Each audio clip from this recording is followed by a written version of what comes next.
Senator Sims. Thank you, Madam Acting Deputy President. I rise tonight to talk about the Nuclear Fuel Cycle Royal Commission currently underway in my home state of South Australia. It is of great concern to me and many South Australians that we are seeing such a brazen push for South Australia to become the world's dumping ground for highly toxic nuclear waste. The Royal Commission was established last year to investigate all elements of the nuclear fuel cycle. With the interim findings handed down last week, it's clear there are limited benefits, yet many risks for my home state should we dive into the nuclear industry which flatlined last century. The interim report stated that nuclear power in South Australia is not commercially viable in the current electricity market.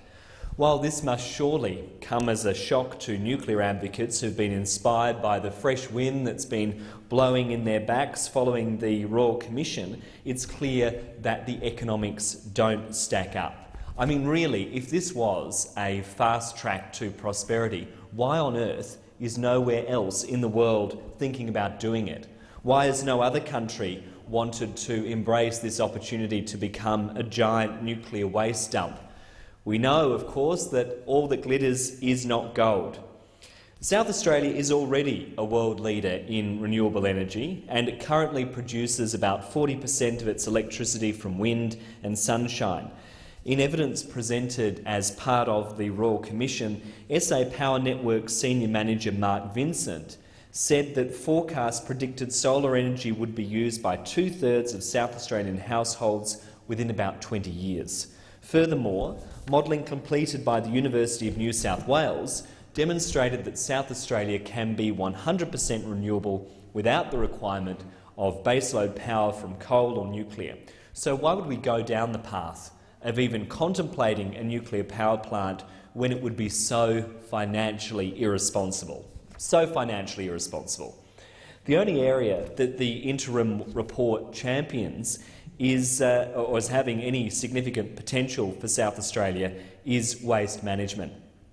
And by that, what they really mean is turning South Australia into a giant nuclear waste dump. They keep talking about waste management. They don't want to use the term dump, but it is a dump. And this might bring some short-term cash for the government, maybe a short-term sugar hit for the state government that lacks ideas on how to bring South Australia into the 21st century. In fact, it seems the only economic idea the Premier has is hiking up the GST. But one has to ask at what cost this Royal Commission would have. At what cost would turning South Australia into a nuclear waste dump have for the state of South Australia and for the community and for the environment? At what cost to South Australia's world-renowned reputation as a clean and green state?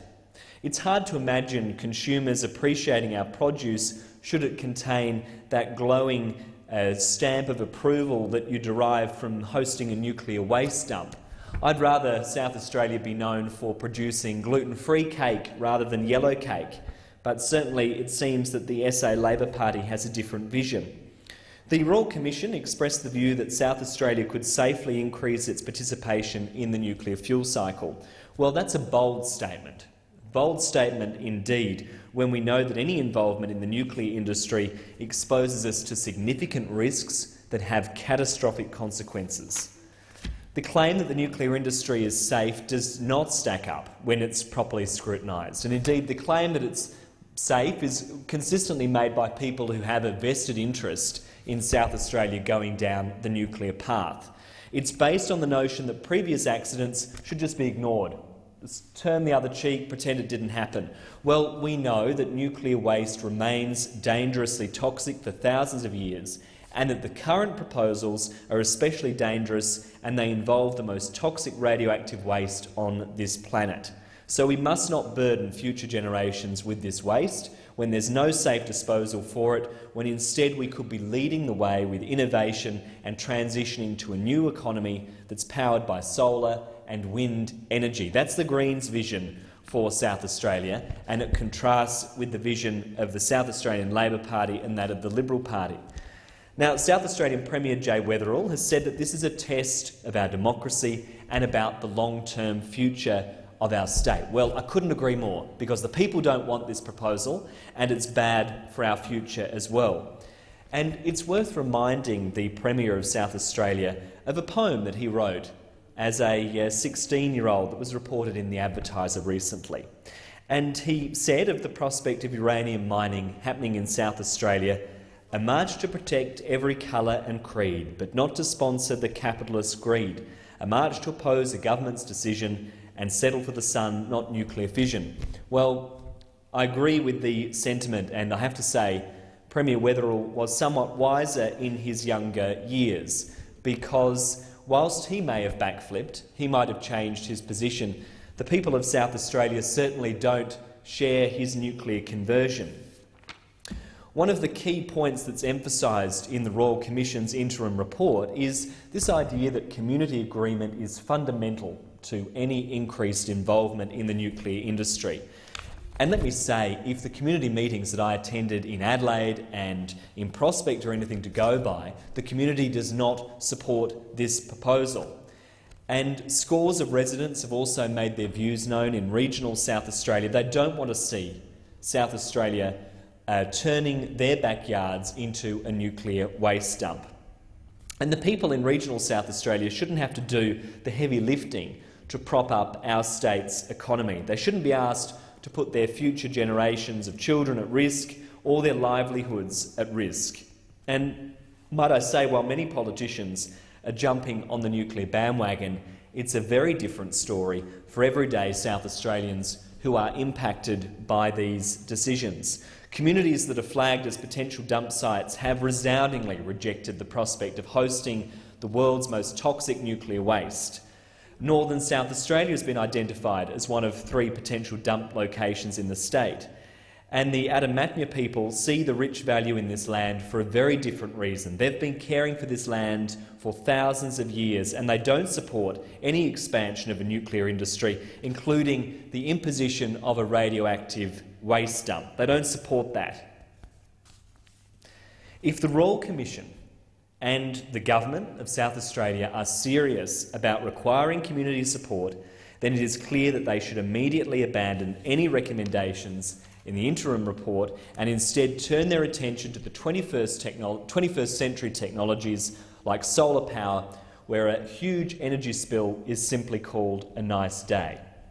Now, South Australia is facing a jobs crisis. We know that South Australia is facing a jobs crisis, but is this nuclear approach really the best that we can do? I mean, is this the best that we've got?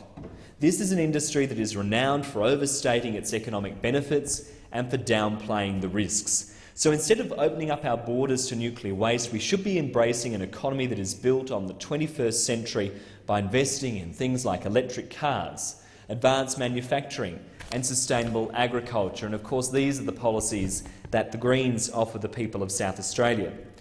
According to Beyond Zero Emissions, the organisation that got the ball rolling on a solar thermal plan for Port Augusta, 6 solar thermal power towers and 95 wind turbines would replace the current coal-fired power plants and provide secure, affordable electricity to South Australia and the eastern Australian grid. The development would supersede the existing 250 jobs at local power stations, as well as create 1,300 construction jobs and 225 manufacturing jobs for the state. So the closure of the power stations at Port Augusta, while this is a devastating loss of local jobs, would end 60 years of the community living under a black cloud of coal dust, with locals and doctors alike linking it to lung cancer, despite not having a history of smoking, bronchitis, asthma and sinus problems. That community does not deserve to be put at risk again by housing the world's nuclear waste dump. Australia is perfectly positioned to take advantage of opportunities in clean energy, in electric cars, advanced manufacturing, sustainable agriculture, and redirecting our efforts in these areas would reap huge economic benefits for South Australia in creating new jobs and transitioning people into new employment. And that's a critical focus for us in the Greens. If this is such a great idea to go down this nuclear path, then why is no one else in the world putting their hand up to become the nuclear waste dump of the world? No one wants to do it. They know it's a bad idea. Senator's time has expired. Senator Singh.